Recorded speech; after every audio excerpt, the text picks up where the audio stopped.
My family saw me as a failure for years. I was left out of holidays, I was the joke at every wedding toast. Then at Christmas dinner, I calmly mentioned my $140 million fortune. My uncle dropped his fork. My mom asked if I was joking.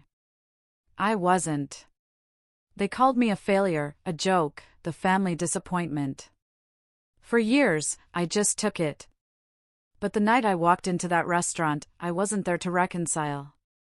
I was there to remind them exactly who they had made me become. The air in the room was thick with expectation, a familiar, suffocating pressure I'd known my whole life. I was 29, and for most of those years, I'd been the quiet one, the odd one out in a family that thrived on loud achievements and public validation. My older brother, Daniel, had gone to law school, just like Dad always wanted. My cousin, Chloe, married a real estate mogul and had 3 kids before she hit 30. Me? I dropped out of college at 21, moved into a tiny apartment above a laundromat, and started tinkering with code, delivering food just to pay the rent. To them, that was failure. To me, it was pure freedom. Our Thanksgiving dinners were always like high-stakes corporate networking events, just with mashed potatoes. Everyone was either pitching a new business idea or bragging about their latest career milestone. I remember one year, my Aunt Sarah announced her daughter had made partner at a big Chicago firm. The applause went on forever. Then it was my turn. I'd just launched my 3rd app and it was getting decent traction. But before I could even finish my sentence, my cousin Maya made a joke about me still living off ramen and dreams. Everyone laughed.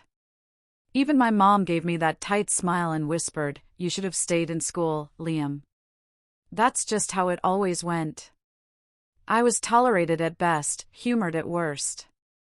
Never a godparent, rarely remembered on birthdays. I didn't make a big deal out of it. I just slowly started stepping back.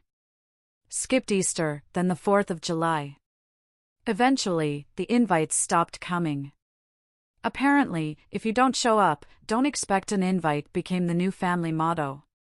The last wedding I went to, Daniel's, was the turning point for me. His best man, one of his college buddies, made a crack about Daniel being the successful son, adding, "Thank God he didn't end up coding in his pajamas." My stomach dropped. Everyone turned to look at me, and they laughed. Even my own dad. I left before the cake was served. Nobody called to ask why. To be fair, I wasn't doing great back then. That app flopped. My startup lost its only investor, and I was bouncing between freelance gigs just to cover rent. But something about that night, sitting in my rusted Civic, watching raindrops race down the windshield while inside they toasted to my brother's perfect life, ignited something in me.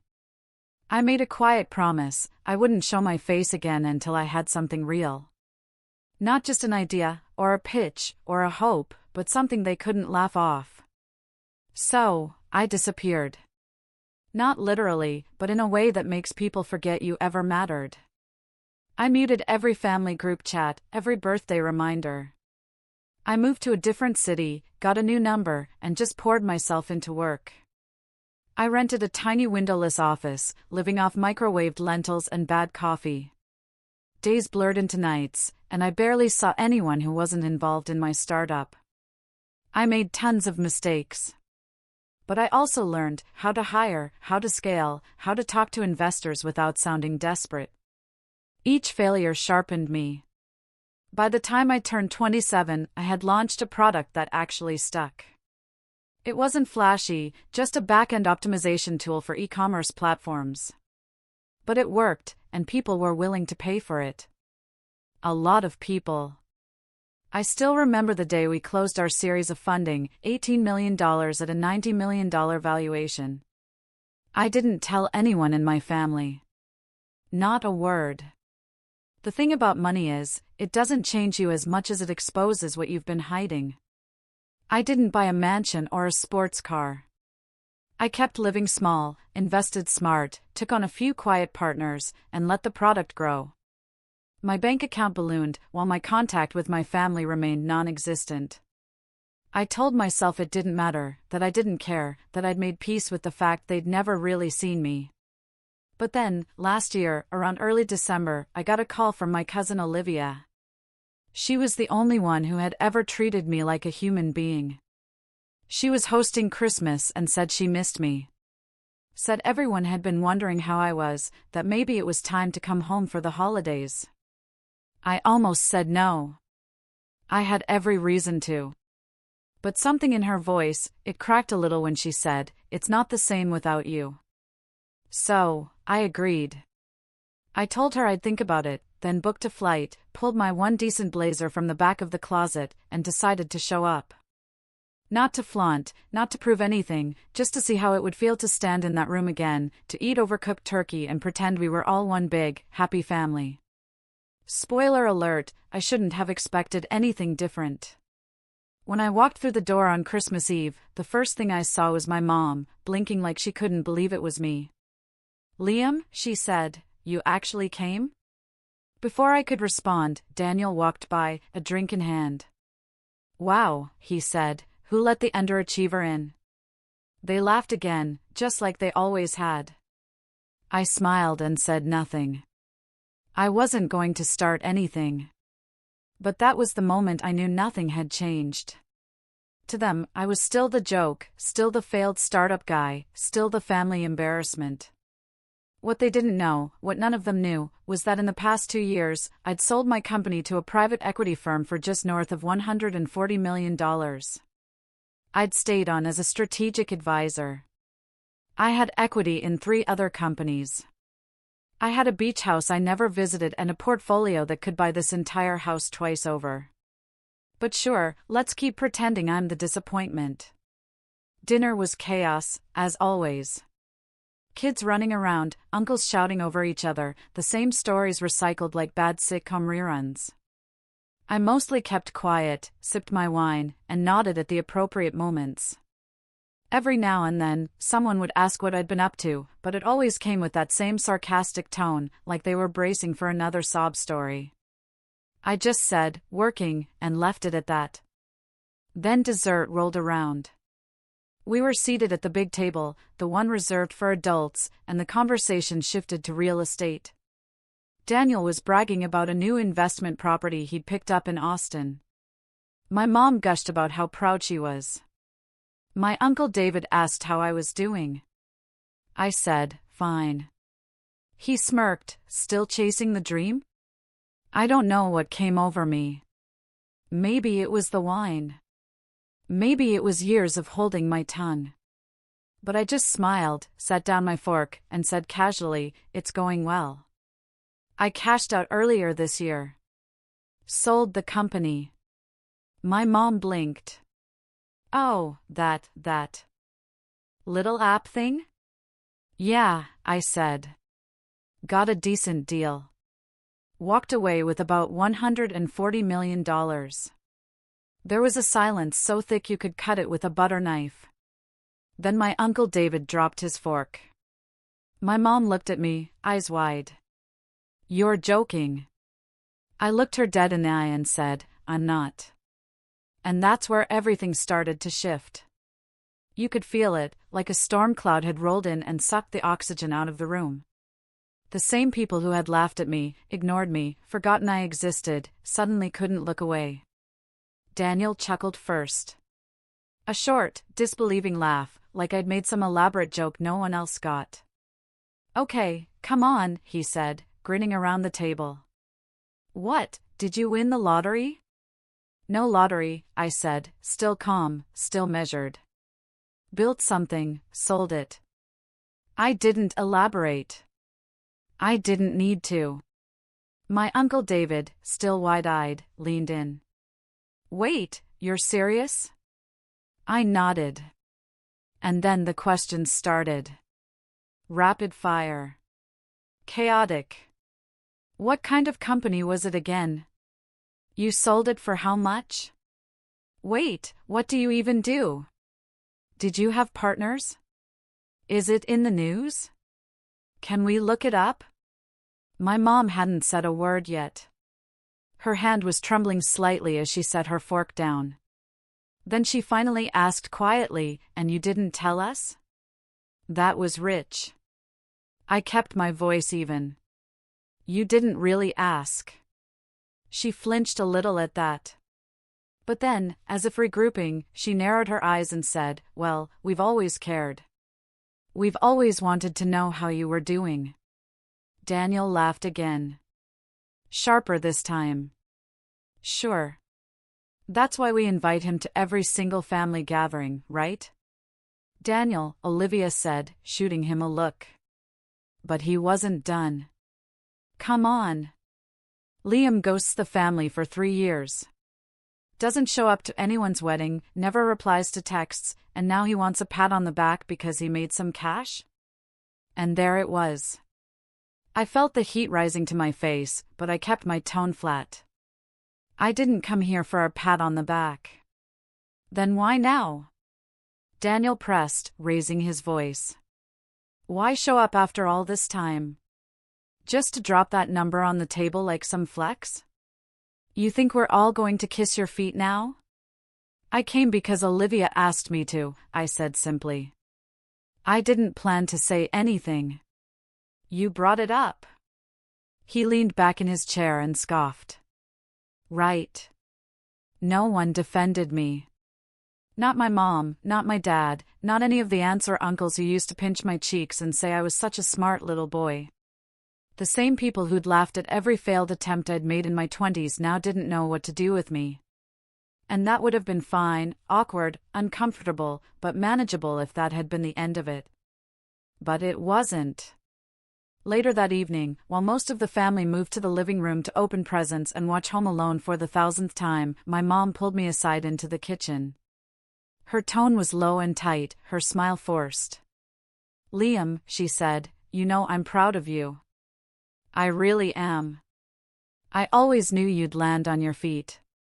I raised an eyebrow. "Did you?" She didn't answer that. Instead, she looked around to make sure no one was within earshot, then leaned in a little closer. "Listen, I hate to ask this, I really do, but your cousin Maya is going through a rough patch. Her husband got laid off. They might lose the house." I knew where this was going. "She's too proud to say anything. But if there's anything you can do, just to help them get through the next few months." I paused. Not because I didn't want to help, but because of what she hadn't said. No apology, no acknowledgement of the years I was ignored, no recognition of the jokes or the absence of invitations. Just this, asterisk, "You have money. They need money. Fix it, asterisk, I'll think about it," I said. Her face tightened just slightly. "Liam, it would really mean a lot to the family." I said I'd think about it. She gave me a cool smile, like I'd said the wrong thing. Then she turned and walked away. That was the first crack. Over the next week, things got weirder. I flew back to my apartment, a sleek, minimalist penthouse I'd never posted online, and tried to move on. But suddenly, I was getting calls from people I hadn't heard from in years. My cousin Chloe sent a long message about how we'd grown apart, but she'd love to reconnect. My uncle emailed me a pitch deck for a real estate startup he wanted to get off the ground. Daniel, of all people, texted me to say we should grab a beer soon, just like old times. I didn't respond to any of them, except for Olivia. She sent a short message, "Hey, sorry about Christmas." That wasn't cool. "I'm glad you came." I told her I appreciated that. A few days later, I got a call from my dad. That was unusual. He rarely reached out. Even growing up, he was more of a presence than a participant. At every school recital or baseball game, he'd be the one with arms crossed, checking his watch. When I dropped out of college, he didn't yell. He just said, "You'll regret this," and went back to reading the paper. So, when he called, I expected something serious. "Liam," he said, his voice gruff, but oddly formal. "Your mother told me what you said at dinner.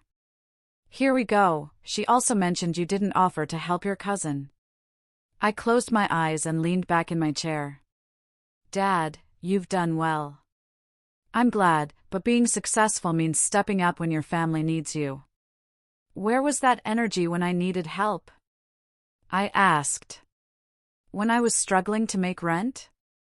When I was in the hospital with stress migraines and couldn't afford medication? There was a pause. That was different. How? I asked. You were chasing a fantasy.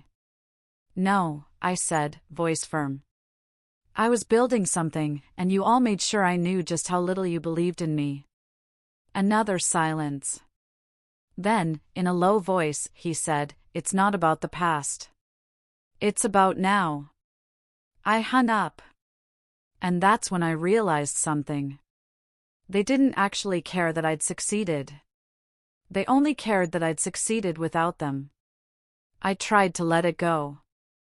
I tried to keep my distance, but they didn't make it easy.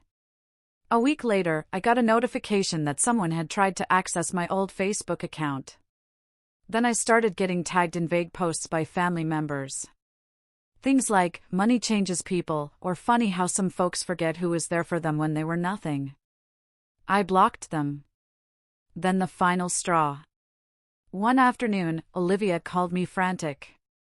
She had just left a brunch with our Aunt Sarah and a few cousins. Apparently, the family was planning something behind my back. They're going to host a family intervention, she said. They want to talk some sense into you. About what? About your attitude, your ego, the fact that you're too good for everyone now. Sarah literally said, he needs to be reminded where he came from. I stared at the wall, heart thudding. You're kidding. I wish I was. They're planning it next month. Uncle David offered his lake house. They think if they get you isolated, they can pressure you into helping the family. I couldn't believe it. No, I could believe it. That's what made it worse. After everything, after all the years I'd been cast out, mocked, ignored, now they wanted to pull me back in just to squeeze me dry. That's when something in me snapped. Not in a dramatic way, not with shouting or rage, but in a cold, calculated click of finality. I told Olivia, "Thanks for the heads up." "What are you going to do?" she asked. I didn't answer right away. I was already planning. Because if they wanted to remind me where I came from, then maybe it was time I reminded them who they had made me become. I didn't sleep much after that call with Olivia. I lay in bed staring at the ceiling, my chest buzzing with a strange mix of anger and clarity. You'd think that after cashing out at $140 million, the opinions of a few relatives wouldn't matter. But the truth is, family wounds don't heal with money. If anything, wealth makes the scars easier to see. The silence at dinner tables, the eye rolls, the whispered jokes, they weren't just memories anymore. They were weights pulling me down, even in the highest moments of my life. The thing that hurt the most, it wasn't the betrayal. It wasn't the greed or the gossip or the fake apologies wrapped in manipulation. It was how quickly they shifted roles the second they thought I was worth something again. No remorse, no reflection, just opportunism. I wasn't a person to them. I was a bank. For the next week, I barely left my place. Not because I was hiding, just because I didn't want to pretend anymore. I canceled a meeting with a potential partner. I turned down a dinner invite from a VC friend. I even left a few emails unanswered. I just needed to sit with everything. Let the fog settle. I kept replaying things in my head. The wedding toast where Daniel made me the punchline. The Christmas when I wasn't even invited. The year I was recovering from burnout, completely alone, and no one checked in. Not once, not even my mom. Especially not my mom. I realized something that week, something I'd avoided facing for years. I had spent so much of my life trying to prove myself to people who had already decided I wasn't worth the effort. Every new app, every business pitch, every overnight grind session, it was always secretly for them, for their approval, for that moment when they'd finally say, "You made it, Liam." We were wrong. But they didn't want me to make it.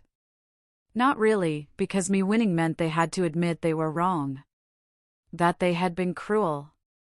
That they had treated me like a burden when I was just a kid trying to figure things out. And so, finally, at 29 years old, I let go. I stopped trying to earn something that was never going to be given. I deleted the group chat. I blocked every cousin who had messaged me since Christmas. I archived every email with a subject line that included "Hey, cousin" or "Quick question." And then I packed a bag, grabbed my laptop, and flew to Amsterdam. I'd never been before. Didn't know anyone there. That was the point. The Airbnb was small but clean, tucked into a quiet alleyway with a view of red-tiled rooftops and crumbling stone. I worked during the mornings, walked for hours in the afternoons, and read in the evenings while sipping strong black coffee on the balcony. It was the first time in a long time that I didn't feel the need to perform. I wasn't the family disappointment. I wasn't the surprise millionaire. I was just me, in the quiet. I found something I hadn't realized I was missing: my own voice. I started journaling, not in the cheesy self-help way, but just to process things. The first entry was a list of all the times I had felt small growing up. The second was a letter I'd never sent to my mother. By the fifth entry, I wasn't writing about them anymore. I was writing about the future. It was subtle at first, but the fog started lifting. One morning, I woke up with an idea for a new product, something simple, elegant, and incredibly useful for small business owners. A tool that could save them time and money without requiring a tech background. I sketched it out on a napkin, then started building a prototype over the next few weeks. I wasn't in a rush. There was no investor pressure, no looming rent, just curiosity, passion. By the time I left Amsterdam 2 months later, I had a working beta and a team of 3 remote freelancers helping me refine it. I named the product Torch, because it was designed to help people find their way through operational darkness. Not everything needs a clever acronym. I launched Torch quietly.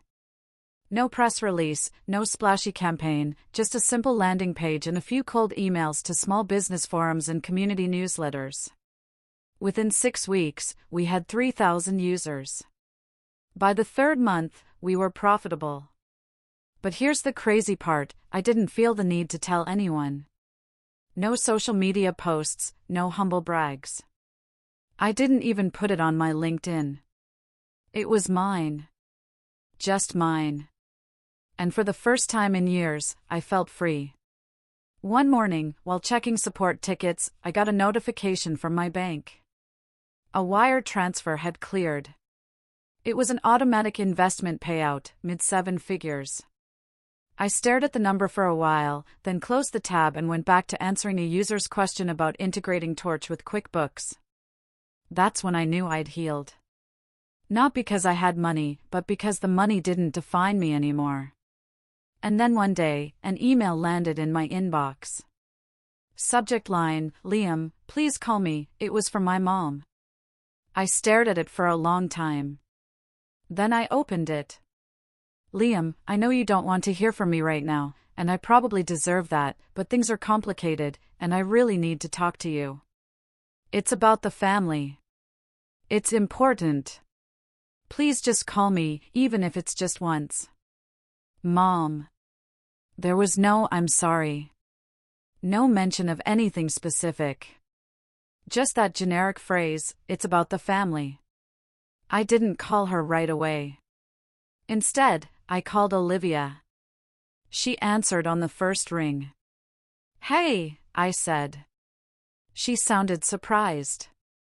"Liam, you okay?" "I'm fine.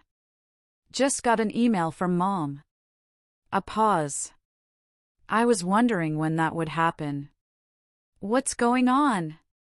Olivia hesitated. "I didn't want to be the one to tell you, but Daniel's in trouble." "Big trouble?" I sat down. "What kind of trouble? Financial? Legal? Both?" He tried to invest in some private crypto fund. Really shady stuff. Used a ton of leveraged loans. It crashed hard. He's bankrupt. Might lose the house. I didn't say anything.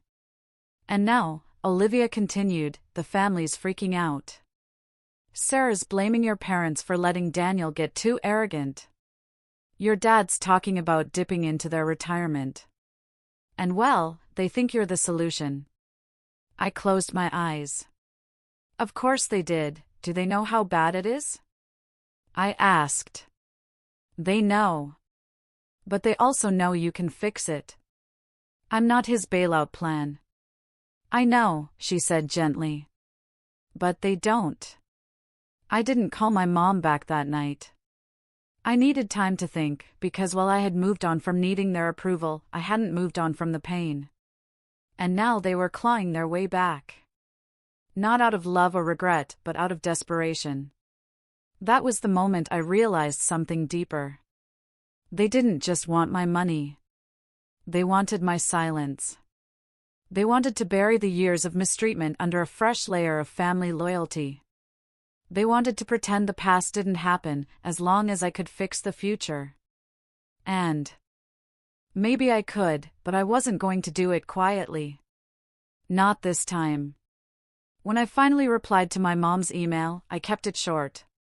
Just one sentence, let's talk in person. I sent it at 11:49 p.m., knowing she'd be awake. Sure enough, she replied within 10 minutes, of course, we're always here. Maybe dinner this weekend. We, right? The same we who forgot my birthday 3 years in a row. The we who used my name as a punchline while I scraped together freelance contracts to survive. The we who now saw me as their last hope of plugging the hole in their sinking ship. I booked a flight for Friday and called Olivia. Are you sure? She asked. You're walking into a lion's den. I'm not walking in empty-handed. I didn't tell her everything, not yet. But I needed someone on the inside, someone I could trust. Olivia was the only person in my family who had ever shown genuine kindness without expecting anything in return. She was quiet like me, always a little on the fringes of the family chaos. A good listener, smart, observant. She'd seen the cracks in our family long before I did. When I dropped out of college, she was the one who snuck me a care package with instant coffee, ramen, and a little card that said, "Keep building." I told her to keep her ears open, that I might need her help soon. She didn't ask questions, just said, "Got it." By the time my flight landed, I already had a plan. Not to humiliate them. Not to scream or gloat or demand apologies I'd never get. That would be too easy, and frankly, too small. What I wanted was bigger than that. I wanted the truth to come out. I wanted them to see in full clarity who they really were. I wanted them to feel the weight of every moment they made me feel invisible. But I wasn't going to do it with rage. I was going to do it with precision. Friday night, I pulled up to the house I hadn't stepped foot in since the last holiday I was invited to. Same siding, same creaky porch light, same overgrown hydrangeas Mom used to brag about in her Christmas cards. My dad answered the door. He looked older, tired. His eyes flicked up to mine, cautious and guarded. "Liam," he said, nodding once, like we were strangers meeting at a conference. "Dad." He stepped aside, letting me in. The living room looked exactly the same, except now there were subtle signs of stress. A pile of unpaid bills hidden under a glossy Real Simple magazine. A chipped corner on the coffee table that had been taped instead of replaced.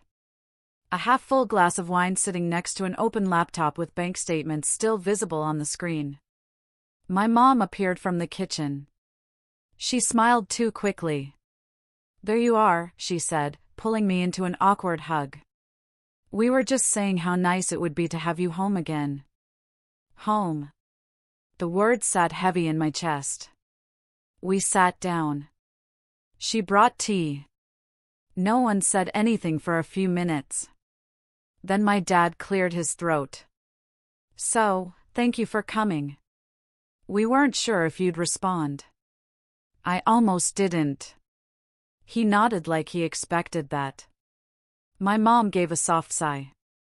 Liam, we know things haven't always been perfect between you and the family.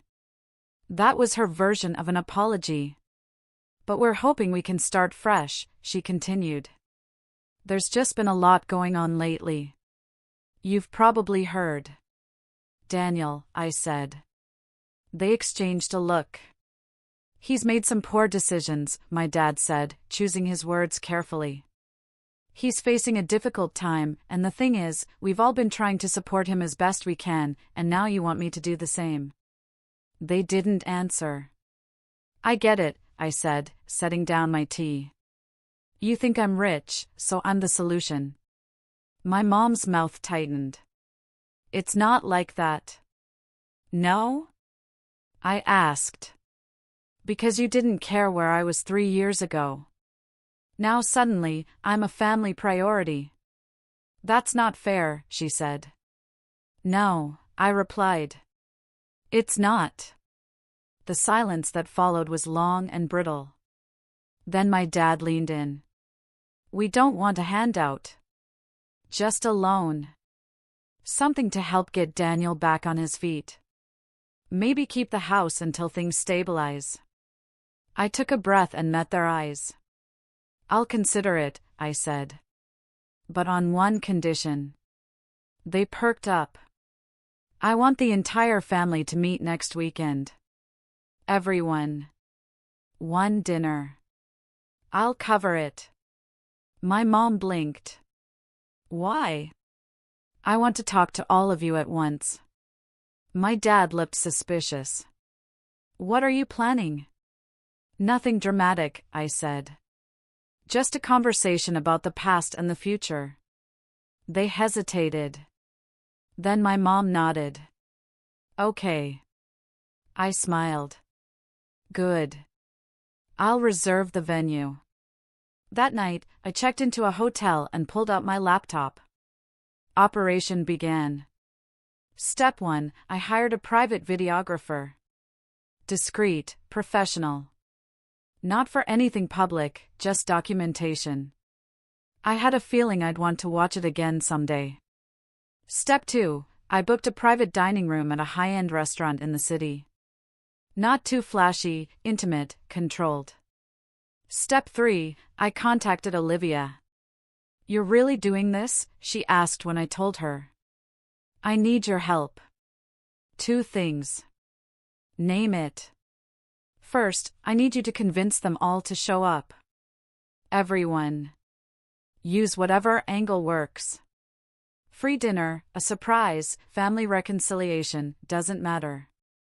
She laughed. I'm on it. What's the second thing? I need a full rundown of every time they've talked about me behind my back. Every joke, every insult, especially from Daniel, Sarah, and Maya.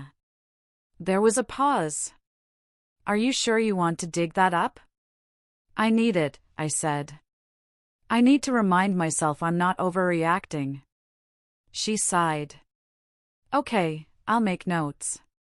Over the next few days, I stayed quiet. Let the wheels turn. Let them start believing something soft and sentimental was about to happen. The emails started trickling in. Chloe, so excited to see you. Been too long. Maya, glad you're back. We all make mistakes, right? Uncle David, good on you for stepping up. Shows real growth. They had no idea. And Daniel? He didn't reach out at all. Not a word, not a text, not a question. That told me everything. On the morning of the dinner, I met with the restaurant staff, reviewed the seating chart, checked the audio equipment. The cameras were hidden but positioned well. One behind a framed painting, another in a bookshelf. One small mic clipped beneath the centerpiece. I didn't want confrontation. I wanted clarity. I didn't want vengeance. I wanted recognition. By 6:30 p.m., they started arriving. Daniel walked in with his usual arrogance, his wife clinging to his arm like a decorative accessory. Sarah followed, eyes scanning the room like she was about to judge a wedding venue. My mom floated around, pretending to play hostess. My dad stood stiffly in the corner, trying to act like he was the one paying for all this. I wore a dark gray suit, tailored, subtle. I didn't want to look like money. I wanted to look like control. At 7:05, everyone was seated. 17 people, all staring at me. Liam, my mom said, raising her glass. Would you like to say a few words before dinner? I smiled. As a matter of fact, yes, I would. I stood, cleared my throat, and looked around the room. Thanks for coming, I began. It's been a long time. I appreciate you all being here. Polite smiles, nods. I wanted to have this dinner, I continued, because for years, I thought I was the problem. I thought I was the broken one, the dropout, the failure, the disappointment. No one moved. I missed birthdays, holidays. I wasn't invited to weddings. And when I was, I became the joke. And I accepted it. I thought, maybe I deserve this.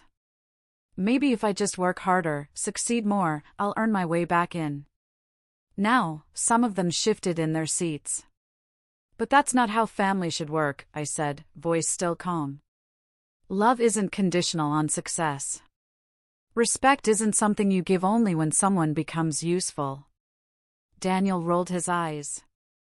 And so, I said, looking straight at him, when I see people in this room now reaching out, asking for favors, calling me after years of silence, it tells me one thing. I paused. You didn't change your minds about me. You just changed your math. Gasps.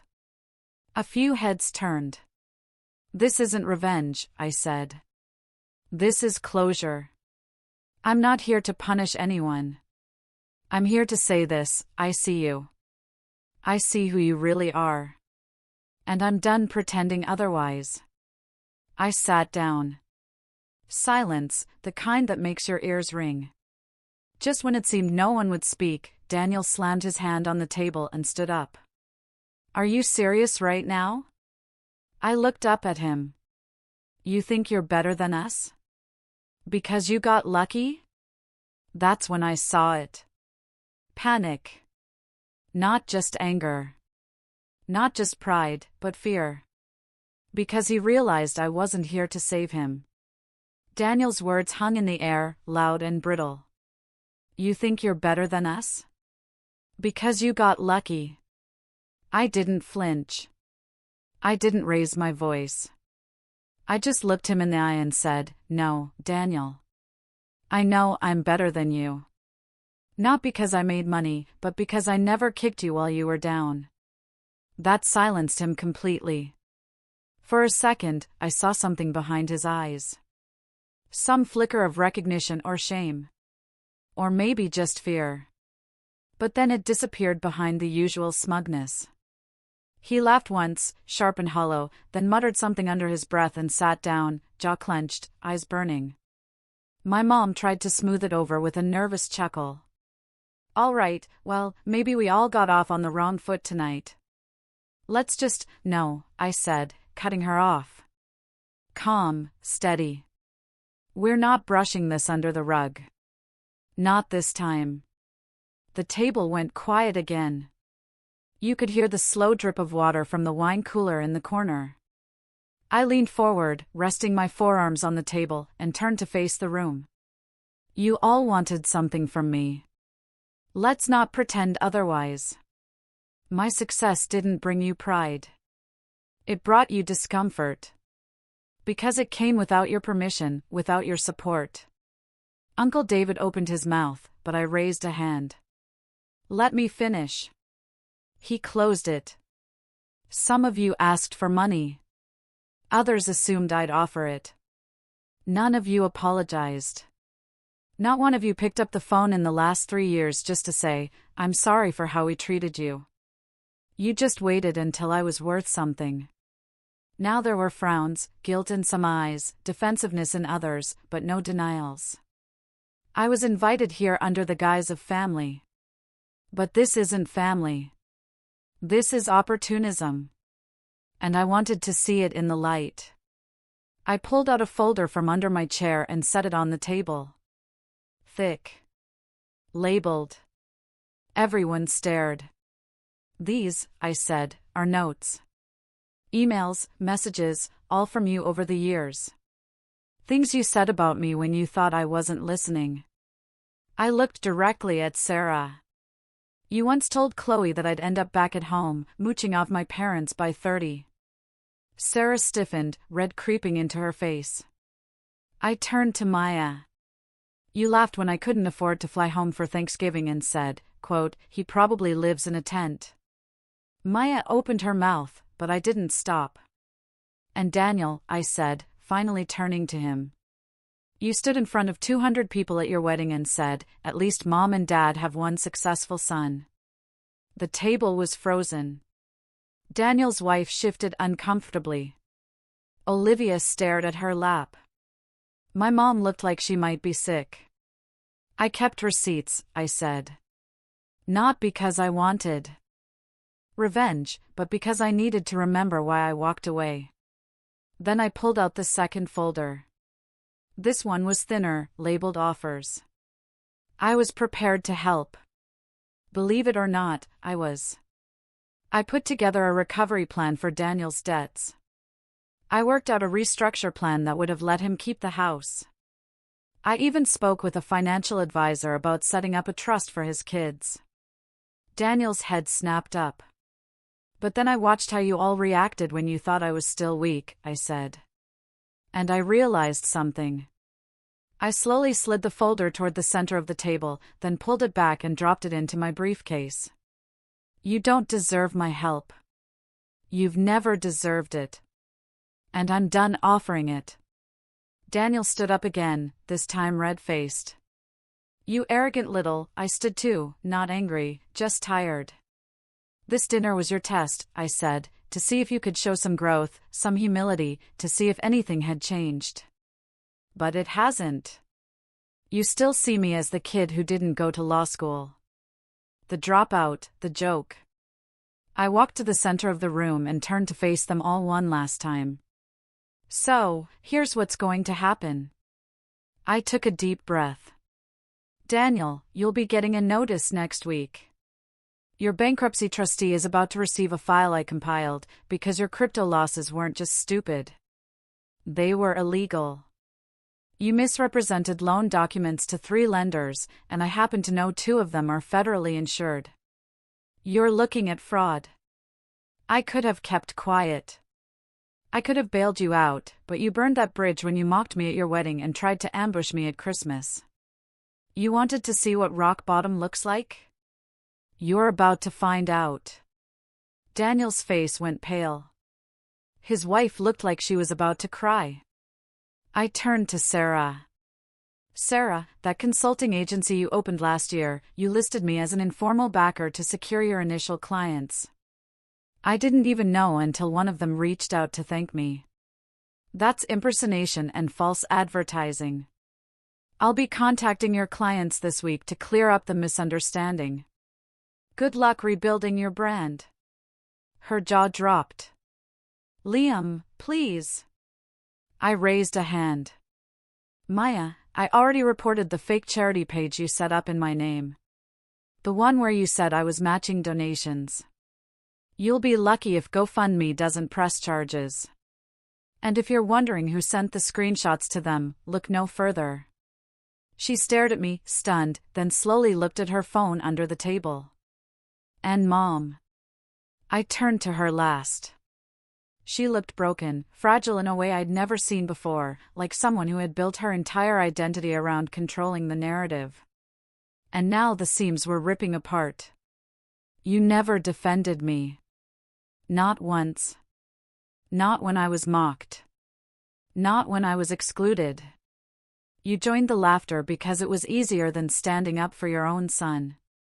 And now you want to pretend that none of that happened. That we're just a family again. Her eyes were glassy. Liam, I made mistakes. You made choices, I said, and so did I. I walked to the door and picked up my coat. Turned back one last time. I'm not your son anymore. Not in the way you understand the word. I've outgrown this family. I've outgrown the smallness, the pettiness, the manipulation. You can keep the memories. I'm moving forward. I nodded once to Olivia, who gave me the faintest nod back. Then I left.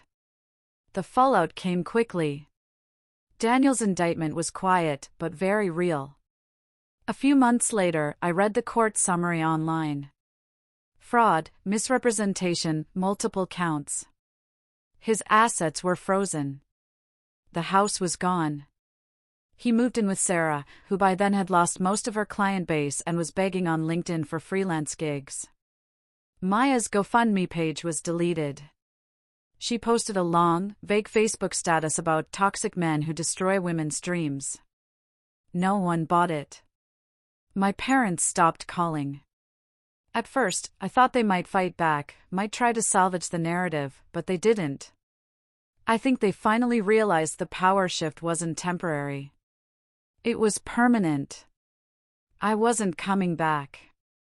I moved to a coastal town that spring, bought a place with a wide porch and tall windows. Torch kept growing. I hired Olivia as operations manager. She was brilliant, organized, strategic, thoughtful. I paid her more than she'd ever earned before, and she earned every bit of it. We had coffee once on the porch, just the two of us, looking out at the waves. Did it feel good? She asked. I thought about it. Yes, I said. But not because I hurt them. Because I don't need them anymore. She nodded, then grinned. You know they think you're a villain now, right? I smiled. They called me a failure for years. Let them call me a villain. I'd rather be a villain with peace than a hero in their broken story. Do you think I went too far?